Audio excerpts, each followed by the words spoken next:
Ah, tá com ela aqui.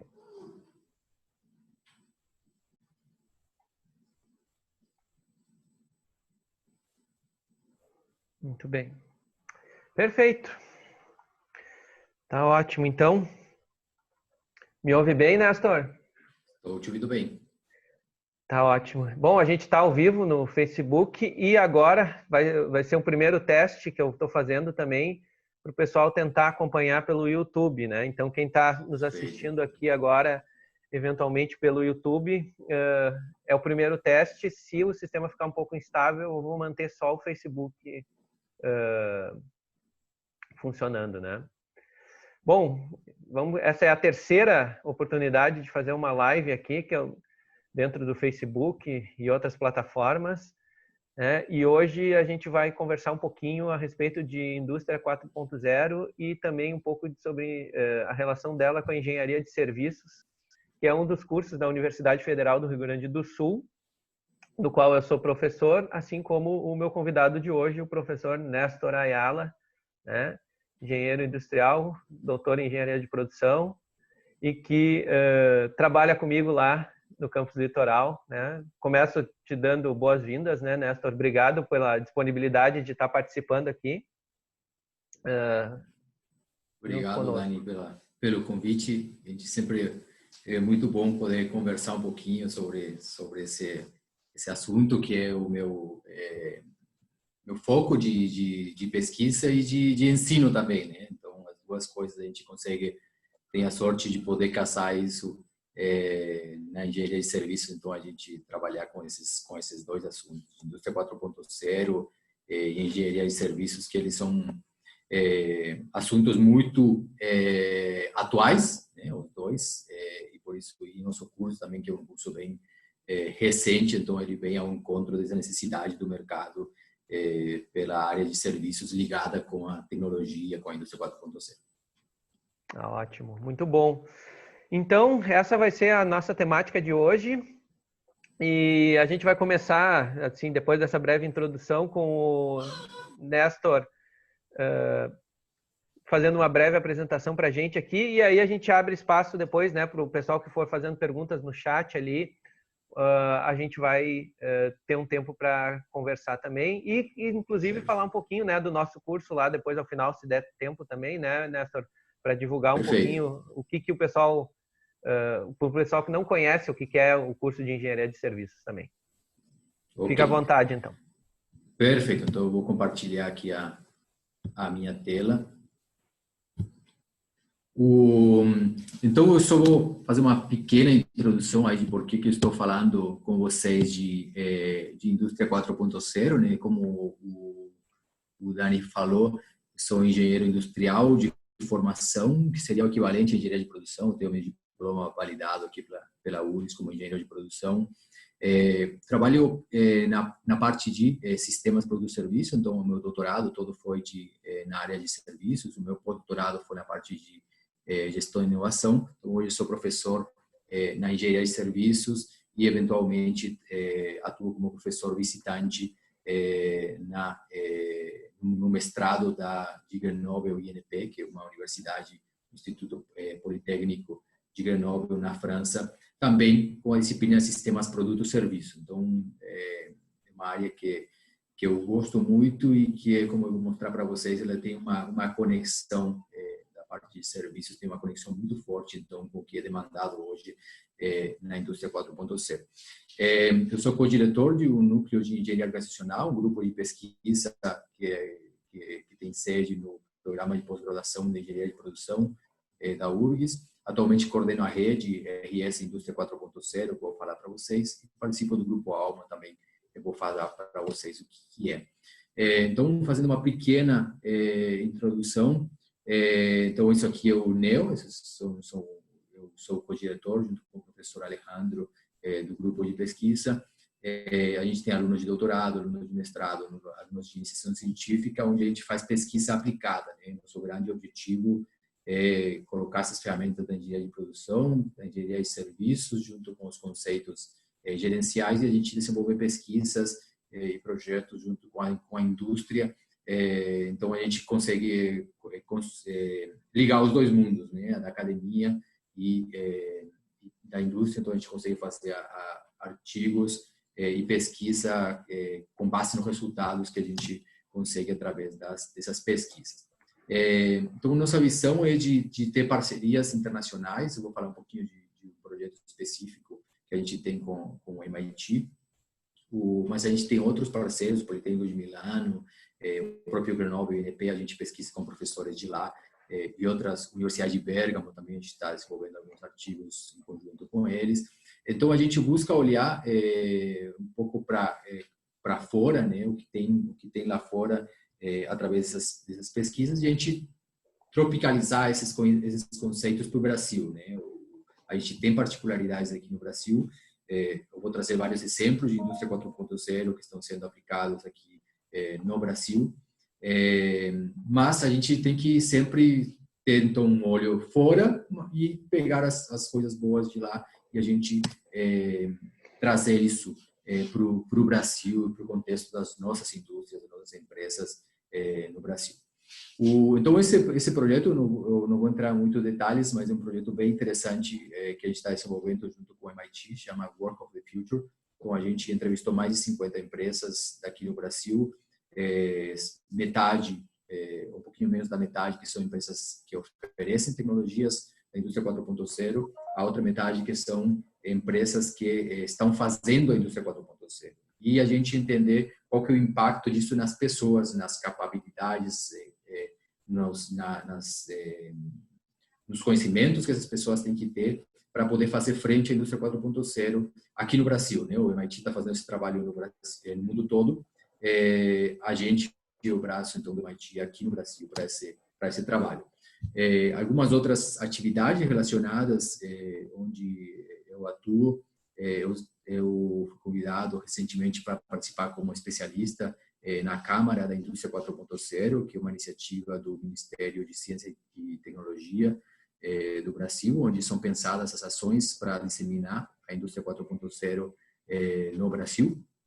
Então, eu coordeno a rede RS Indústria 4.0, uma iniciativa gaúcha de unir esforços para a Indústria 4.0. Também participo de uma iniciativa que começou recentemente do World Economic Forum, um hub do World Economic Forum aqui no Brasil, que é uma iniciativa tocada pela ABDI, que também tem relação com o Ministério de Ciência e Tecnologia. Então, a gente é bem atuante. De onde que veio essa nossa atuação? Onde que a gente começou a atuar na indústria 4.0? Primeiro, foi uma iniciativa que começou aqui com a ABINE, certo? Com a ABINE, que é a Associação Brasileira de Empresas de Eletroeletrônicos. Uma necessidade de entender o que a gente tinha no Brasil e no Rio Grande do Sul de fornecimento de indústria 4.0. Então, um trabalho que a gente fez em 2016, a gente começou em 2015, em 2016 a gente desenvolveu a pesquisa, em 2017 a gente publicou ela, e a gente percebeu que sim, que no Brasil a gente tem as capacidades e os conhecimentos, e as empresas existem, e já são empresas capacitadas para desenvolver tecnologia da indústria 4.0. A gente ficou muito feliz quando a gente teve os resultados desse estudo. Só que a indústria 4.0 ela só acontece se as empresas colaborarem entre elas. Então, o que a indústria 4.0 traz é a integração das tecnologias. Antes você podia fazer talvez automação com uma única empresa de automação. Hoje você precisa de integração. Então, você precisa de uma empresa que de sensoriamento para coletar os dados, você precisa de uma empresa de automação para automatizar os processos, você precisa de uma integradora para integrar esse processo, para integrar o TI com o TA, né? A tecnologia da informação com a tecnologia da automação. E isso demanda várias empresas, porque é muito difícil uma única empresa ter os conhecimentos. Por isso que a gente entendeu quando a gente fez o primeiro estudo com a ABINE. Então, a gente desenvolveu um projeto aplicado que derivou no que se chama o Grupo Alma 4.0. Esse Grupo Alma 4.0 ele reúne diferentes empresas com diferentes conhecimentos relacionados à indústria 4.0. Nós, como NEO, então, iniciamos orquestrando essas diferentes empresas. Hoje, essas empresas elas já caminham sozinhas e oferecem soluções completas de indústria 4.0. Então, a Ellipse traz a parte de software, de integração, de ERP, MES, a Esféricos, o sensoriamento, a CRK, a integração, a Printup 3D, que inclusive é uma graduanda que foi incubada na URGS, que a parte de impressão 3D, a Universal Robots, os robôs autônomos, a Bimodular, a parte de modularidade que é necessária para a indústria 4.0, e a Novus, a parte de controladores. Então, todos eles fazem um grupo ALMA 4.0 que permite, então, fornecer soluções completas de indústria 4.0 para as empresas que queiram, então, fazer a indústria 4.0. Então, a gente viu que, primeiro, que o conhecimento para a indústria 4.0 existe no Brasil e no Rio Grande do Sul. Segundo, a gente viu que é possível as empresas trabalharem em conjunto para desenvolver soluções mais complexas de indústria 4.0. E o terceiro ponto, a gente queria saber do lado da demanda, se existe a demanda por parte das empresas de equipamentos e máquinas, que seria a associação de ABIMAQ, por indústria 4.0. A gente desenvolveu essa pesquisa em 2018. E a gente também viu que as empresas elas têm um interesse em fazer indústria 4.0, tem muitas que já estão andando, então em 2018 para 2020 parece pouco, mas é muito tempo quando a gente fala em tecnologia. Então, muita coisa aconteceu de lá para cá, mais empresas se engajaram na indústria 4.0. Então, a gente viu que tinha um desejo de fazer indústria 4.0. E aí, já trazendo um pouquinho para o que a gente vai falar, quando a gente perguntou para as empresas por que elas queriam fazer indústria 4.0, muitas delas queriam para aumentar a sua produtividade. Só que a indústria 4.0 ela traz muitos benefícios além da produtividade, que a própria automação já a indústria 3.0 trazia,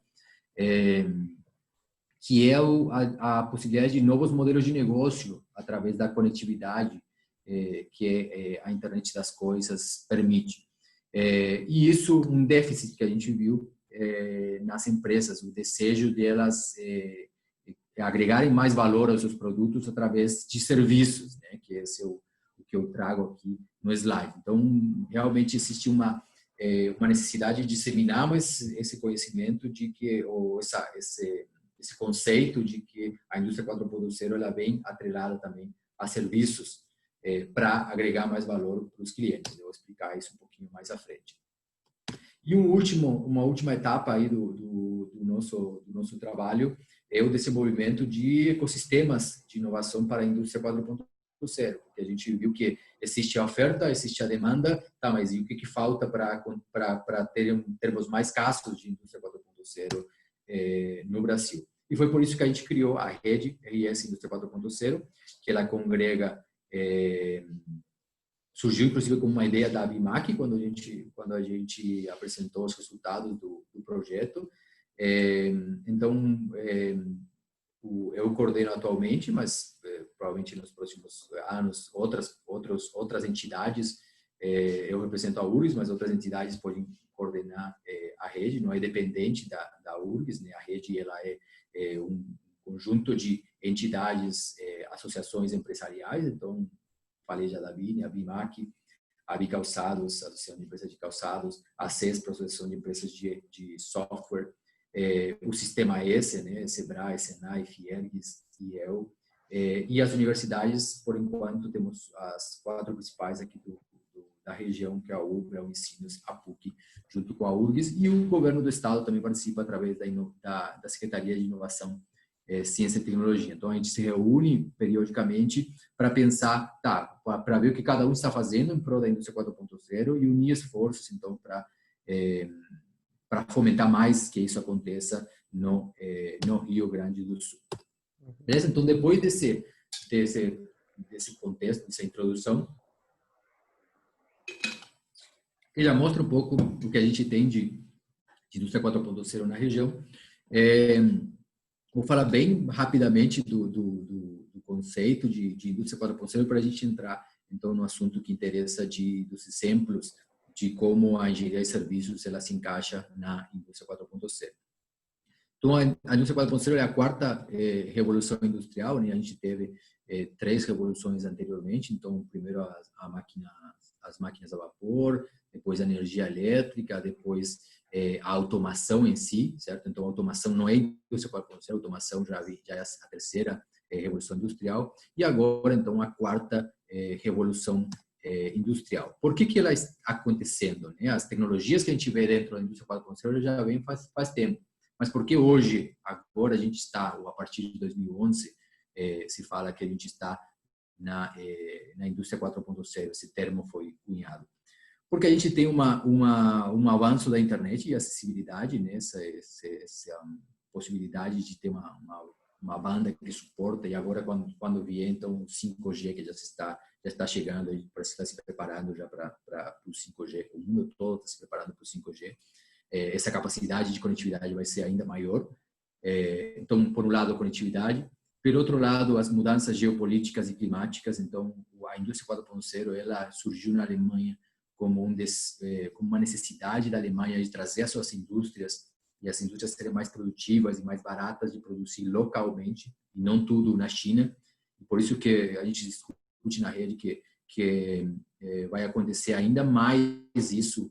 O pós-Covid vai ser um boom de tecnologia e de empresas querendo aplicar tecnologias para ser mais produtivas, para poder trazer de novo as indústrias. A gente já viu que não é possível a gente defender 100% nossa produção da China, porque no momento em que se fecham as fronteiras, a gente fica sem nada, né? A gente não tinha nem máscara, porque tudo era fabricado na China. Então, mas isso a Europa já vem se preocupando desde antes, por isso que surgiu o conceito de indústria 4.0, e obviamente a democratização e o barateamento da inteligência artificial, dos sensores, né, ficaram muito mais baratos, e a robótica ficou muito mais acessível para todo mundo. Tudo isso causou, então, um interesse crescente tanto no mundo quanto no país, né, no Brasil. E a gente vê que a indústria 4.0 ela já é realidade, ela não é mais uma coisa do futuro. As empresas, elas, por competitividade, por se manterem competitivas, elas precisam investir na indústria 4.0. Então, a gente posso falar pelo contato que a gente tem com a indústria, mais e mais indústrias estão se engajando na indústria 4.0, mais empresas se engajando na indústria 4.0, e o retorno ao investimento tem sido muito rápido para as empresas que têm pensado corretamente na aplicação de indústria 4.0. Então, não é uma coisa futurista, não é uma coisa impossível de fazer investimentos. O que é a indústria 4.0? Ele deriva de um conceito, eu vou falar um pouquinho depois de um conceito nosso mesmo, do Neo, que a gente desenvolveu, que pensou em indústria 4.0, mas eu vou falar primeiramente o original, né? o da Akatech, então dos alemães, como eles pensaram a indústria 4.0. Primeiro, a gente tem duas etapas, que é a computarização e a conectividade. Então, isso seria a digitalização, né? Você ter internet das coisas nos equipamentos, nas máquinas, e poder, então, saber o que está acontecendo nas máquinas. Então, esse é o primeiro passo, né? Não é nem indústria 4.0 ainda, é você ter essa conectividade que te permite entrar na indústria 4.0. Quando entra na indústria 4.0, tem uma primeira etapa que é a visibilidade. Agora, antes eu tinha uma caixa preta, que era aquela máquina, eu vou falar sempre de máquinas, mas a gente pode depois explorar outros exemplos. Mas como ele deriva da parte da indústria da transformação, é mais fácil explicar o conceito com exemplos de máquinas mesmo. Então, antes eu tinha uma caixa preta, que era aquela máquina. Agora eu tenho conectividade, eu sei o que está acontecendo dentro dela. Então, eu sei o que está acontecendo na minha fábrica ou nas minhas máquinas. O segundo estágio da indústria 4.0 é a transparência. Eu sei o porquê está passando. Então, acontecendo aquelas coisas. Então, se minha máquina quebrou, eu sei por que ela quebrou. Por quê? Porque eu tenho sensores distribuídos em diferentes pontos da máquina, medindo diferentes parâmetros. Então, na hora que o produto, por exemplo, saiu errado, eu sei por que ele saiu errado. Aí, o terceiro estágio da indústria 4.0 é a capacidade de predizer as coisas. Então, como eu tenho um volume de dados muito grande, eu consigo utilizar estatística e algoritmos para predizer antes mesmo de que vai acontecer, como já aconteceu várias vezes, ou como eu tenho um volume de dados que consigo associar e eu utilizar estatística, associar um ponto ao outro, quando a curva está tendendo a que vai ter um problema, eu já consigo saber que isso vai acontecer e parar antes, né, ou interceder antes. Então, isso me permite que as coisas não quebrem. Eu vou e arrumo elas antes mesmo de ou que o produto não saia errado, que eu consiga fazer alguma coisa intervir antes do produto começar a ser errado. E o último estágio da indústria 4.0, segundo o conceito alemão, é tudo completamente autônomo. Então, eu tenho tanta automação instalada na minha linha de produção, que é tudo autônomo. Ela mesma se detecta que vai ter um problema, ela mesma se arruma, ela mesma se reconfigura. Então, esse é um estágio final que, para ser sinceros, no Brasil, a gente não, o que a gente tem conversado com as empresas, no Brasil, as empresas não estão apontando para esse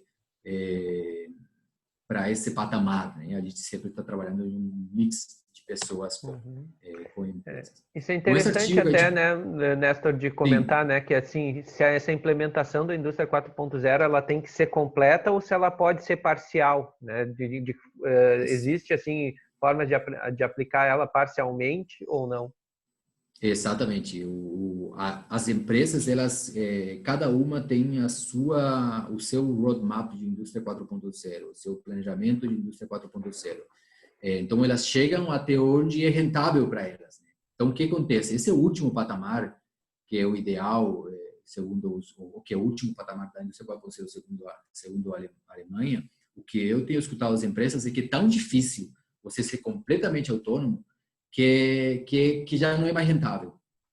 Você precisa, é muito mais fácil você utilizar as máquinas para fazerem trabalhos repetitivos e as pessoas para fazerem essa flexibilidade que você precisa nos produtos. Então, na Alemanha, a gente tem uma produção de volume gigantesco, porque a Alemanha exporta para o mundo todo. Aqui no Brasil, você tem uma mesma fábrica que ela produz produtos, um mix de produtos, né? Porque, por exemplo, a Lenovo é a única fábrica no mundo todo da Lenovo que produz todos os modelos da Lenovo aqui no Brasil. As outras todas produzem seu único modelo numa linha de produção e vai repetitivo, né? Então isso você consegue automatizar, na flexibilidade não. Então as empresas que têm pensado em entrar na indústria 4.0 para automatizar ao máximo, elas não têm se dado bem. E no caminho elas se deram conta de que não, que é um mix de pessoas com tecnologias, com algumas tecnologias, não todas as tecnologias da indústria 4.0 você precisa aplicar. Então, sim, as empresas vão até onde é rentável para elas. Perfeito. Então, a gente, vendo que esse conceito ele não se aplicava a todas as empresas e que não se aplicava principalmente no contexto brasileiro, a gente e que ele era muito míope, ele é muito míope, ele foi atualizado inclusive agora em 2020, continua igual esse índice de maturidade da indústria 4.0. Existem muitas outras oportunidades da indústria 4.0 do que simplesmente o chão de fábrica, você automatizar e pensar em colocar tecnologia no chão de fábrica. Então, nesse artigo que a gente publicou em 2019, a gente traz um modelo de indústria 4.0, que é através dele que eu vou falar para vocês a partir de agora, dos exemplos que eu vou trazer. Que a empresa, o que é a indústria 4.0 então? A gente tem uma empresa convencional, essa empresa passa por uma digitalização, né? Mesmo que eu falei antes do modelo da Catec. Então, essa digitalização é como ela acontece. Primeiro, internet das coisas, então sensores. Uma vez que você tem sensores, você consegue saber o que está acontecendo nos equipamentos ou no teu produto, você consegue extrair dados. Esses dados têm que ser armazenados em algum lugar, eles são armazenados na nuvem. Uma vez que eles estão na nuvem, você consegue aumentar, então, esse volume de dados, certo? Porque você não tem mais limite de armazenamento físico. Aí você chega no Big Data, então, um volume grande de dados. Uma vez que tem um volume grande de dados, você consegue fazer análises estatísticas, o Analytics. Isso também acompanhado então, com as tecnologias novas que a gente tem de automação, com as tecnologias emergentes, como manufatura aditiva, blockchain, diferentes tecnologias que vêm junto com a indústria 4.0. E aí a empresa vem então para o mundo que é a indústria 4.0. E no mundo da indústria 4.0, o Smart Manufacturing, que seria o chão de fábrica, essa automatização e aplicação de tecnologias, ela é só uma dimensão. A gente chama esse modelo dos 5 Smarts. Porque você tem o Smart Manufacturing, mas na verdade você pode também utilizar a tecnologia para ter um Smart Consumption, que seria toda a parte de sustentabilidade, você utilizar tecnologias para ter uma economia circular, para ter produtos muito mais eficientes, consumir a energia de uma forma mais eficiente. Utilizar as tecnologias para ter uma cadeia de suprimentos mais inteligente, então uma cadeia de suprimentos conectada, que você saiba o que está acontecendo desde o teu cliente lá na ponta até o teu primeiro fornecedor lá de matéria-prima, então essa informação fluindo em tempo real através da conectividade em toda a cadeia de suprimentos. O Smart Working seria você utilizar as tecnologias para potencializar as capacidades que tem o humano, né? Então, você não precisa substituir e com a tecnologia até substituir a pessoa. Não, eu posso utilizar a tecnologia para potencializar as capacidades que a pessoa tem. Então, se eu preciso, por exemplo, um ser humano, ele carregar alguma coisa, eu uso a tecnologia, por exemplo, o exoesqueleto para potencializar a força dele, certo?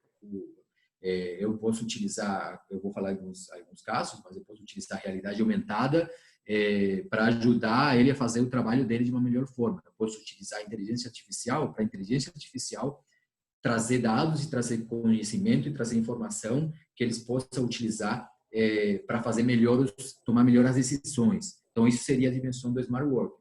E a dimensão que a gente vai explorar hoje, então, pelo conceito da engenharia de serviços, é a última dimensão, que seria a de Smart Product Service System, que é produtos inteligentes, produtos que são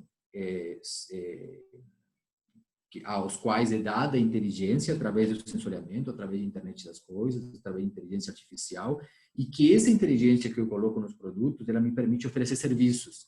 Então, inclusive eu tive um aluno que eu orientei o TCC dele, que ele trabalha numa empresa de pneumática, onde ele tentava vender um produto com inteligência, com sensoriamento, e vendia o produto como de indústria 4.0. Só que quando ele tentava vender o produto, ninguém queria comprar esse produto inteligente. Por quê? Porque ele era mais caro que o produto convencional.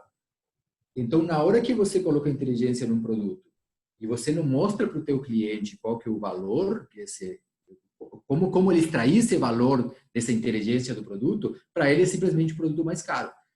E aí o serviço vem. Então, eu te vendo um produto mais caro, que ele tem inteligência, que ele tem sensoriamento, e eu posso te oferecer serviços atrelados a esse produto. Então, eu vou extrair os dados desse produto inteligente que você comprou e eu vou te oferecer serviços com isso. Então, eu vou mostrar vários exemplos de como isso pode acontecer. Legal.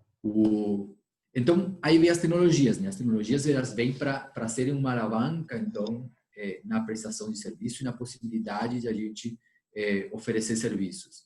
Então, permite estar conectado o tempo todo com o cliente está usando o produto e eu estou extraindo dados de como ele está utilizando o produto, então eu posso utilizar esses dados para oferecer melhores serviços.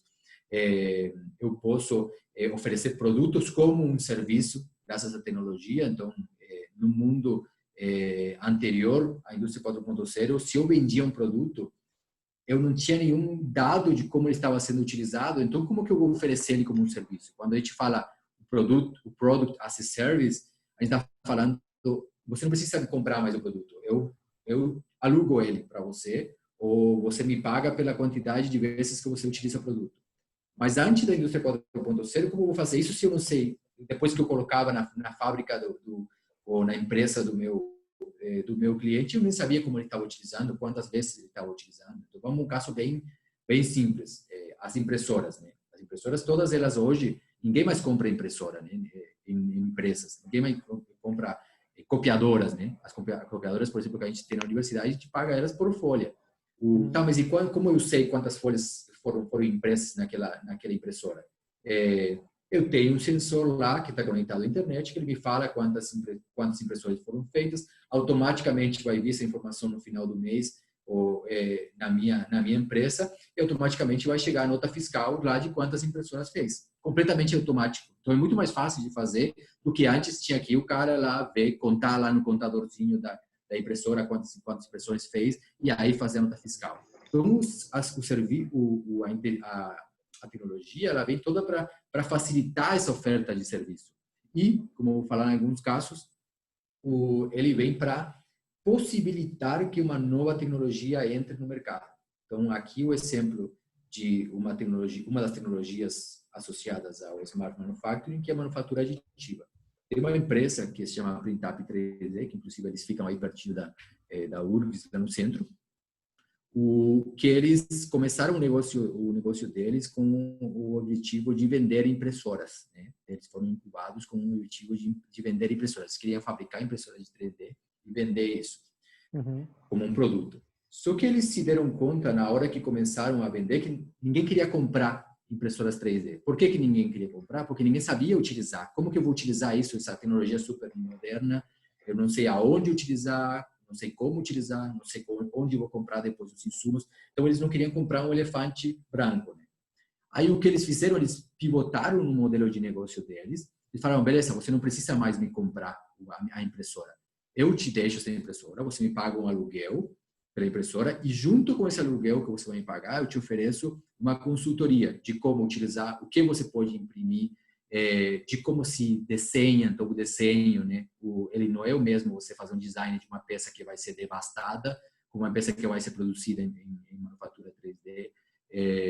E tiveram um sucesso muito maior, ou tiveram sucesso, na verdade, porque no outro caso não estava funcionando o modelo de negócio, através disso. Por quê? Porque aí eles davam a possibilidade, então, do cliente ter acesso a esse produto como um serviço, e aí o cliente se dava com esse respaldo que tinha do serviço que era oferecido, eles tinham essa possibilidade, então, de saber como utilizar o produto, né? Então, tem grandes empresas, como Marco Polo, por exemplo, que elas utilizam esse serviço de manufatura 3D.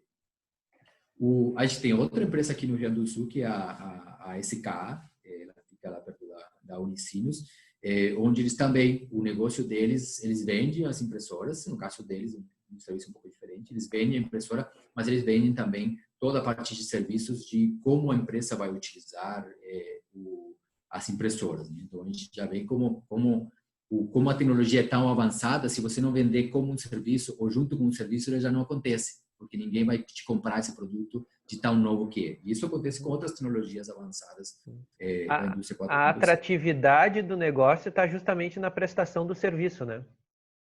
Exatamente. Porque isso tem um autor que estuda que se chama Kusumano, que é um autor americano lá do MIT, que ele estuda isso, né? Quando tem novas tecnologias, você tem que oferecer serviços para, ele chama smoothing services, que é para você suavizar a entrada desse produto no mercado, ajudar o teu cliente a que eles possa comprar e usar o teu produto. E depois você tem o substituting service também, que seria você fala, não precisa comprar o produto, deixa que eu vou fazer para você, que inclusive é um dos modelos de negócio da Printup, né? Tá, se você não quer comprar uma impressora 3D, não quer ter uma impressora 3D, ok, me manda os teus designs que eu vou imprimir para você e aí eu te vendo o produto já impresso, né? Sim. É uma outra possibilidade de serviço. Muito legal. A ThyssenKrupp é outro caso aqui do Rio Grande do Sul. Tive também um aluno de TCC que eu orientei. A ThyssenKrupp utiliza Smart Glasses, que Smart Glasses, através da conectividade dos óculos inteligentes, a gente consegue, então, ter... é uma das tecnologias associadas à indústria 4.0. Então, o que acontece na ThyssenKrupp? Não sei como a gente está de tempo. Estamos tranquilos. Tá? A gente está aqui com 30... Contar que começou com uns 10, uns 25, 30 minutos, por enquanto. Tá, perfeito. Não, agora, a partir de agora vão ser só exemplos. Inclusive, se você quiser me interromper, aí fique à vontade para a gente já ir debatendo um pouco. Perfeito. A ThyssenKrupp, qual que é o negócio da ThyssenKrupp? O negócio da ThyssenKrupp não é vender elevadores, né? Não é vender os elevadores. Um percentual pequeno do faturamento da ThyssenKrupp, ele vem da venda dos elevadores. A maior parte do faturamento deles vem dos serviços que são entregues com o elevador. Porque na hora que eu vendo o elevador, ele fica anos e anos naquele prédio, né? Se eu quero vender o produto, eu tenho que achar alguém que está construindo um prédio para poder vender o elevador. Mas uma vez que eu vendi o elevador ele vai ficar para sempre naquele, ou quase para sempre, naquele prédio. Claro. E o ganho está na manutenção, né? E aí, o que acontece? Você tem um volume de produtos tão grande, espalhados no Brasil todo, ou na região toda, que você não consegue ter técnicos capacitados para atender tantos elevadores. Técnicos bem capacitados, que eles entendam cada tipo de elevador. Então, o que faz a ThyssenKrupp? Qual que foi o projeto que eles implantaram? Um técnico, obviamente com as capacidades mínimas, pelo menos para ser técnico, né, o treinamento mínimo para ser técnico, ele vai a campo com esse óculos de Smart Glass. Esse Smart Glass, ele tem o quê? Tem uma câmera e conectividade e o microfone também. Então, o que acontece? Ele consegue conectar com um expert em todos os elevadores. Alguns experts ficam na sede da empresa. Quando o técnico vai a campo, o expert está vendo exatamente o que está vendo em tempo real, o que está vendo o técnico que está na linha de frente. Então, se o técnico precisa de alguma ajuda, ele vai fazer a ligação, uma ligação por Skype mesmo, com o expert e falar, olha aqui esse elevador, eu não sei, nunca arrumei um elevador desses, você pode me ajudar? E aí, em tempo real, eles fazem essa interação. Então, você, de novo, facilita a entrega dos serviços através dessas tecnologias, através da conectividade. Tirando que os novos elevadores já vêm com internet das coisas, então antes mesmo do técnico ir a campo, ele já sabe o que está errado no elevador, o que ele tem que arrumar no elevador, né? Então aí aumenta muito mais também a eficiência do serviço. Então o serviço ele é muito menos predicível do que um produto, muito menos predicível que a manufatura em si. Então, toda essa inteligência te permite que teu serviço seja muito mais rentável, né? Que você diminua o risco de oferta de serviços. O outro exemplo é a Braskem. Então, a Braskem ela implantou todo um sistema de predição de falhas nos produtos que eles têm. Então, o que acontece? Eles estão no nível que eles conseguem predizer quando um equipamento vai quebrar. Eles fazem isso de uma forma interna, né, com a própria... Eles têm um setor lá que faz toda essa manutenção inteligente. Mas isso tranquilamente, isso está acontecendo no mundo todo. Inclusive, a gente pode já tem empresas que oferecem esse serviço aqui no Brasil, que eu sou a que vende as máquinas, então vamos supor a Braskem, eu vendo um equipamento para a Braskem, eu mesmo sou a empresa e falo, não, eu vou ser encarregado, eu estou te vendendo esse equipamento e eu te vendo esse equipamento com o serviço de manutenção embutido. Então, você não precisa mais se preocupar com a manutenção, eu vou fazer a manutenção. Como uma empresa que não está lá na Braskem conseguiria fazer oferecer um serviço de manutenção através da integração. Então eles conseguem extrair dados, eles conseguem saber que o equipamento vai quebrar, então eles mandam um técnico, não precisa ter um técnico. Hoje, se eu quero fazer antes da indústria 4.0, se eu quero oferecer um serviço de manutenção para a Braskem, eu tenho que ter um técnico da Braskem, 100%, um técnico meu na Braskem, 100% do tempo esperando alguma coisa quebrar. Certo? Porque não dá para parar e, não, agora vamos ligar para o técnico e demora 24 horas o técnico para chegar. Mas, através dessa inteligência, o técnico consegue saber que alguma coisa vai quebrar antes mesmo de quebrar, então ele manda o técnico para o negócio e fala, não, aqui vai quebrar alguma coisa, eu vou lá e vou arrumar antes que isso funcione. Antes que isso quebre. Se a gente fizer um contraponto dos serviços a gente fez até agora com a Smart Manufacturing, mas se a gente fizer com a Smart Supply Chain, a gente já tem esse livro aqui, né? Ele apresenta o futuro do varejo, né? Então, hoje, 5% só das recomendações, por exemplo, que a gente vê no site da Amazon, vendem. Só que com o aumento do volume, as empresas elas vão conseguir predizer muito mais. Isso aqui já é futurista, assim, não está acontecendo ainda, não vai acontecer nos próximos anos. Com o volume de dados que a Amazon tem, por exemplo, de pessoas e do comportamento comportamento, que conseguir predizer o comportamento, eles vão conseguir fazer isso aqui, que seria o ship then shop. Eu mando para você, eu mando para aquela região, pelo menos um produto, sabendo que alguém vai comprar. Certo? Então, eu otimizo, já que eu vou mandar um caminhão para lá, ninguém pediu isso ainda, mas eu já vou mandar porque a minha inteligência artificial já predizeu que alguém, sei lá, o Daniel, ele vai entrar no site e ele vai comprar um determinado produto. Então, eu mando para você antes mesmo de você decidir comprar isso. Então, esse é o volume de informação em que a inteligência artificial consegue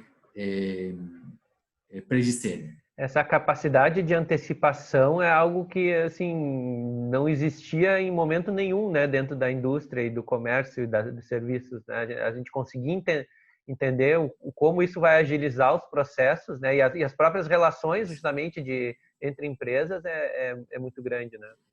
Isso, porque hoje a gente já consegue predizer que no caso da indústria, que alguma coisa vai quebrar. No caso do varejo, eu predizer que alguma coisa vai ser comprada, né?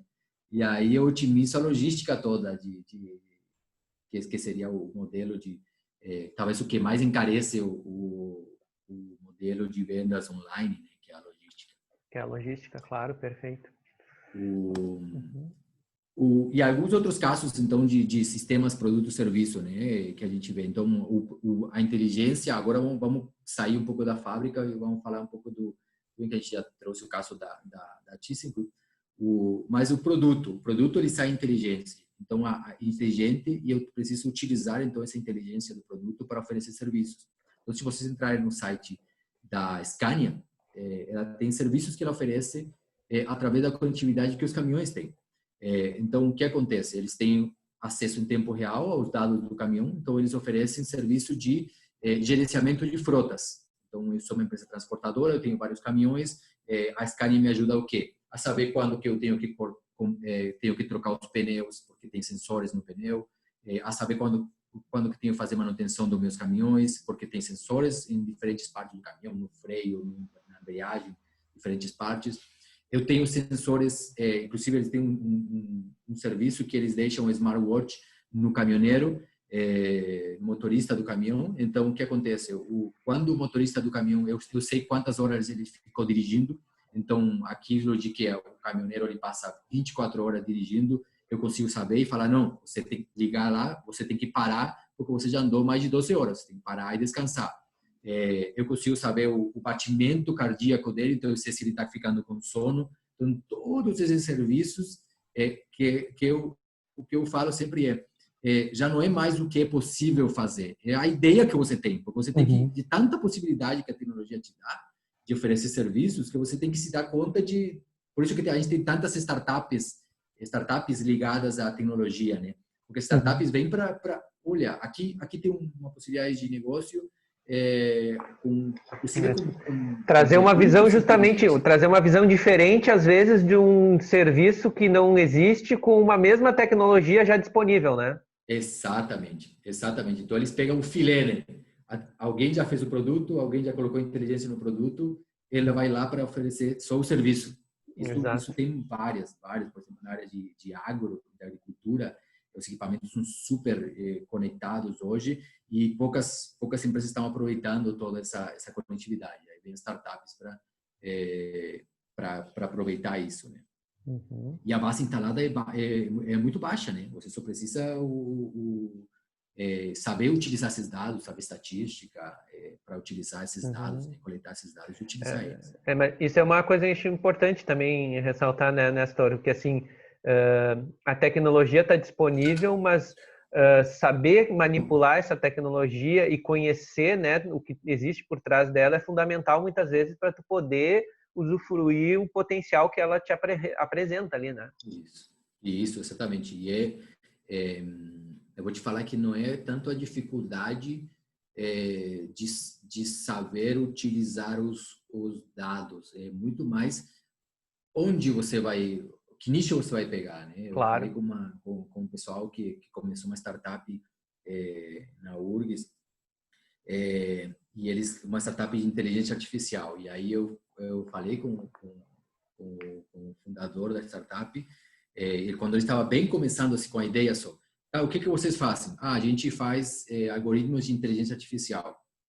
Tá, mas e para quê? Não, a gente faz qualquer algoritmo de inteligência artificial. Tá, mas e para que setor, que problema você vai resolver com essa inteligência artificial? E aí a gente conversou, eu falei, olha, tem uma necessidade de utilizar dados na indústria, e aí eles foram para esse caminho, e agora eles já estão fazendo negócios nesse caminho. Então é muito e ele é um doutorando da URGS. Então é muito de conectar conhecimento que a gente tem, talvez na própria universidade, com uma necessidade do mercado, né? E com uma tecnologia que já existe no mercado. Então, muitas oportunidades que surgem para a gente explorar esses serviços, né? Bom, deixa eu ver aqui pela questão do tempo, eu não sei mais o que tu tem para mostrar ali. Eu não sei se, como eu já vi, né, parte das coisas que tu mostraste, eu não sei se tu chegou a separar para mostrar aqui também aquela parte que tu mostrou ano passado para minha turma de mestrado, na questão das fazendas, né, na parte da produção de agricultura.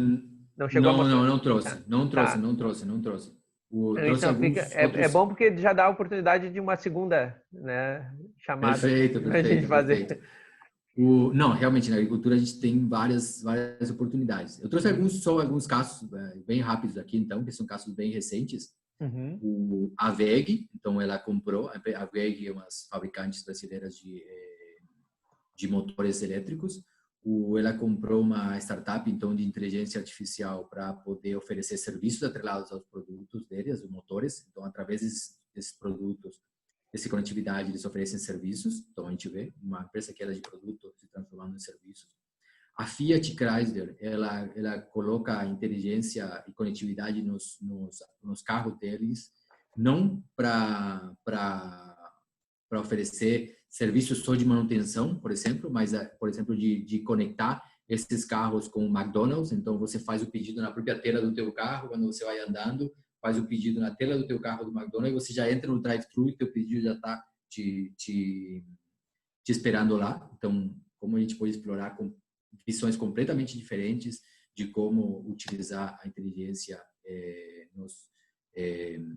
nos produtos. O caso da IBM Watson, então, com essa empresa aqui de data centers, que através, então, da inteligência artificial do IBM Watson, essa empresa consegue oferecer serviços de manutenção e de monitoramento dos seus sensores. E o último caso que eu trouxe do IBM Watson, da inteligência da IBM, sendo utilizada, então, pelo Bradesco, né? Então, a BIA, que é então a gente tem um caso exclusivo de serviços, a gente já não tem nenhum produto atrelado, é serviços mesmo, e já através da inteligência artificial, antes a gente tinha 99% das ligações que a gente fazia para Bradesco passavam e iam diretamente para um atendente do outro lado. Hoje 93% se eu não estou lembrando errado, 93% das ligações que a gente faz é uma inteligência artificial que consegue resolver o problema. E só 93%, só 7% vai para atendentes, pessoas, né? Então, mais um caso de como a gente conseguiu oferecer serviços. Antes era inviável, talvez, oferecer mais serviços para o Bradesco pelo custo. Hoje, uma inteligência artificial já consegue responder as perguntas que a gente tem. Então, paro por aqui. Não, é que estou sem relógio aqui, esqueci meu telefone. Então, não consegui monitorar o tempo. Não, mas tá dentro do que a gente esperava, né? Tá ótimo.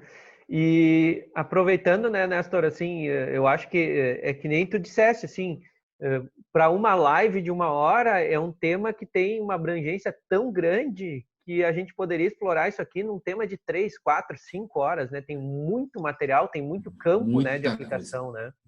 Muita coisa. Inclusive, até assim, ó, a gente tem a pergunta do Lucas, nosso aluno lá do Campus Litoral Norte da URGS.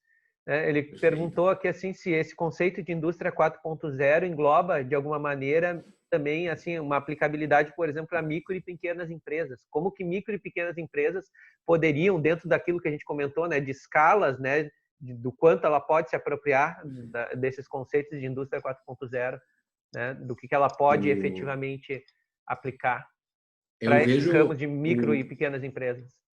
Eu vejo o seguinte, eu estava discutindo isso semana passada, inclusive, com o pessoal da PUC. O que acontece? A indústria 4.0, se você vai aplicar ela no conceito de manufatura mesmo, você precisa de um volume grande. Mesmo que você seja flexível, você precisa de um volume grande para justificar essa velocidade, essa produtividade maior que você tem dentro da tua fábrica. Então, acaba que não é rentável para uma micro e pequena empresa no chão de fábrica. Mas ela, sim, a micro e pequena empresa, ela consegue aproveitar todas essas outras oportunidades que a gente falou, né? De oferecer serviços com o produto, e aí o serviço fica viável porque eu tenho essa inteligência conectado ao produto.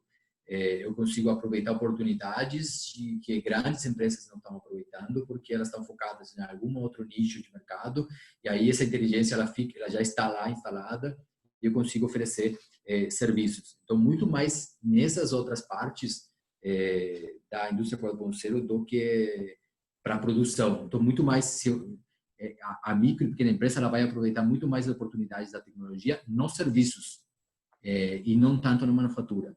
Então, esse é o que a gente vê. Claro. E isso, inclusive, dá a deixa para a gente comentar um pouquinho o que eu acho que a gente tem que aproveitar essa oportunidade, né? Porque tanto os que estão nos vendo agora, quanto os que eventualmente vão ver esse vídeo depois gravado aqui no Facebook, no YouTube, né? Nós dois fazemos parte de um curso de vanguarda, né? De um curso dentro de um campus, né? Que tem uma ideia totalmente diferente de trabalhar com uma interdisciplinaridade muito forte. A gente tem o primeiro curso de engenharia de serviços em nível de graduação no Brasil, né? Então, talvez assim, para a gente até fazer essa conexão e fazer essa costura para encerrar nossa conversa de hoje, a gente falar um pouquinho do que é o curso que a gente faz parte, né? Como que ele agrega tantas pessoas com tantas formações diferentes, né? Eu, engenheiro civil, o Néstor, engenheiro industrial, engenheiro de produção, né? A gente tem colegas que são arquitetos, a gente tem colegas que são economistas, administradores, a gente tem gente de formações muito diversas dentro de um campus que se alimenta constantemente, inclusive, dessa multidisciplinaridade dos professores de vários cursos, né? Para fazer um curso que é diferente. Fala um pouquinho para o pessoal a respeito do curso. E como a gente viu, né? A indústria por si, a indústria de transformação de produtos, a indústria de desenvolvimento de produtos e os produtos em si, eles já virou uma commodity, né? Se você vai ter só um produto que ele é muito facilmente substituível por um outro. Então, um diferencial mesmo que a gente vê, e agora com todas as tecnologias, com toda a digitalização que a gente tem, o grande diferencial é o serviço. Então, a engenharia de serviços ela vem realmente para trazer esse profissional que está faltando no mercado e que ele vai faltar mais ainda no que a gente vê nessa transformação digital que a gente está vivendo.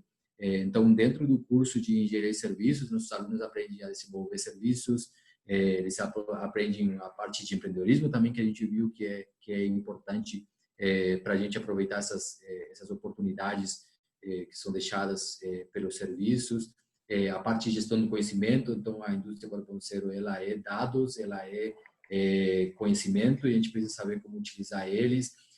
A parte dos próprios, como vai ser entregue esse serviço, né? Quando a gente fala de serviços físicos, então a gente vê toda a parte de civil que vai ajudar a desenvolver, por exemplo, serviços que vão ser entregues aqui a gente não falou nada de um mundo inteiro de serviços que acontece, como por exemplo a partir de hospitais, né, o healthcare.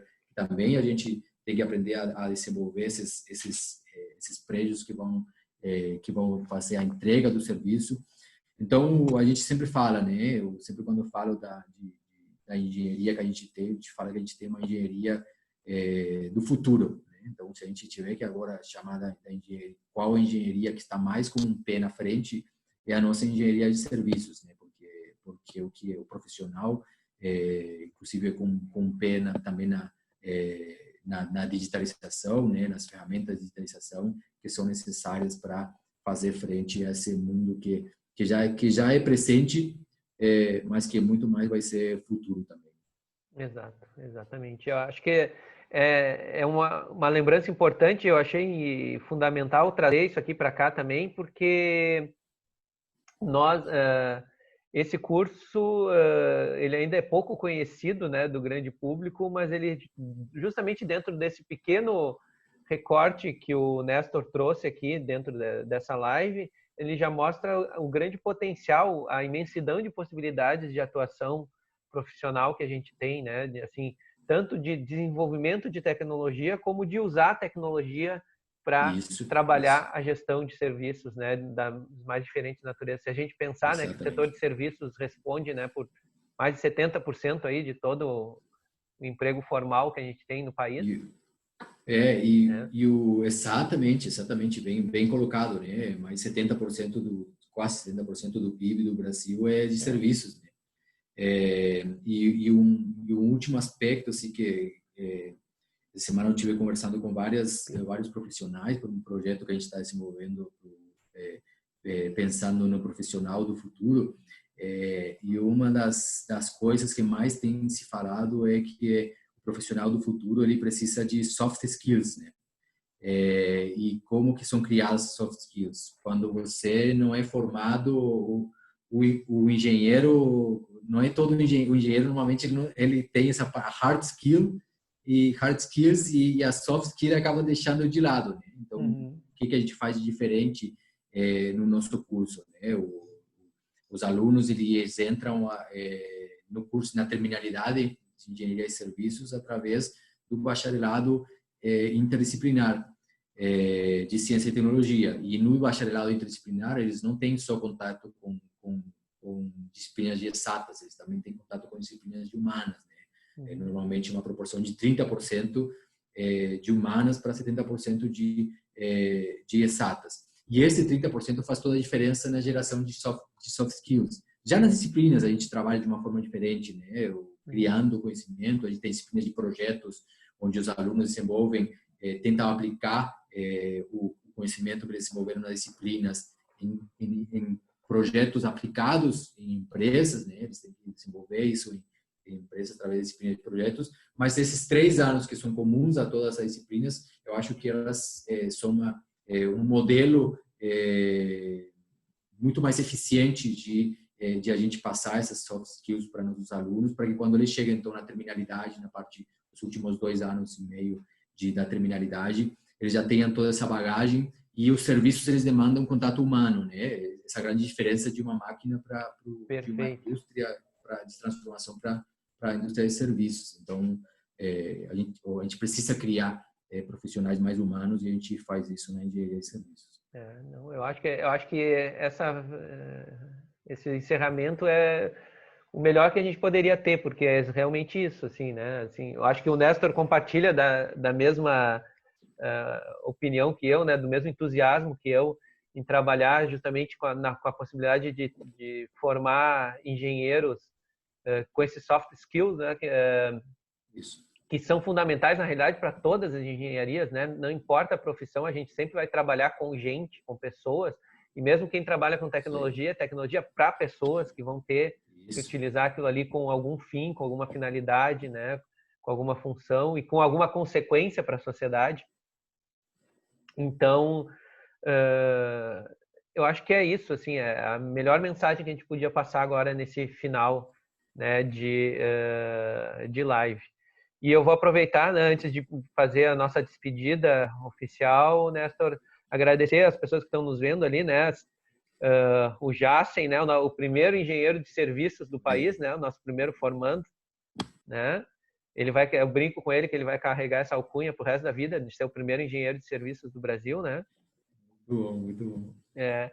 O Ayrton, que trabalha comigo lá na Engenharia Civil, está nos assistindo aqui também, né? E os nossos colegas, né? O Rafael Mozart, né? A Lise, a Laís, o Felipe Comunello, né? Tantos outros que estão aqui nos acompanhando. Então, obrigado. A Cândida, né? Minha amiga que está lá em Santa Cruz também, está nos assistindo. Então, obrigado pela presença. E, assim, o bom da live é que ela é dinâmica, né? Porque ela tem essa parte ao vivo, né? Onde o pessoal pode eventualmente interagir. Né? Mas depois o pessoal vai ver a gravação também, né? E vai eventualmente Eu sou um dos que me inscrevo nos webinars e depois eu assisto eles depois, porque aí eu consigo ir passando rápido, ver o que me interessa. Claro, Então eu né? sou um E dos que até porque consome muitas vezes esse os material. horários não batem, né? Não é exatamente o que o pessoal. Eu acho que essa ferramenta é fundamental, né? Justamente nessa época que a gente está Fantástico. discutindo essas ferramentas remotas e essas ferramentas online, né? Assim, a gente tem, né, uma gama de possibilidades muito grande trabalhando com isso, né? Exatamente, exatamente. Muito bom, Nestor. Vou te dar então um minuto final aí para tu te despedir do pessoal. Se quiser fazer mais algum comentário, né? O Jacen está falando que Perfeito. com muito orgulho ele é o primeiro engenheiro de serviço do Brasil, né? Que bom, né? A gente que fica orgulhoso dele Fantástico. também, né? É Mas isso então, aí, é isso Nestor, aí. não sei, um espaço aí se tu quiser fazer uma última consideração, falar mais alguma coisa. Perfeito, perfeito. Eu agradeço então o convite. Sempre é bom compartilhar isso que a gente vem fazendo. Como Uhum.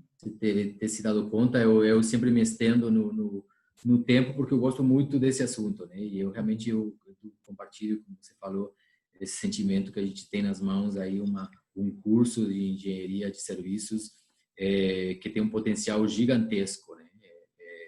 Os nossos profissionais que a gente está formando, a gente vê que eles realmente vão fazer a diferença no mercado. Então, fico aberto também para quem quiser me contactar, quando a gente conversar um pouquinho mais, fiquem à vontade. Tá ótimo.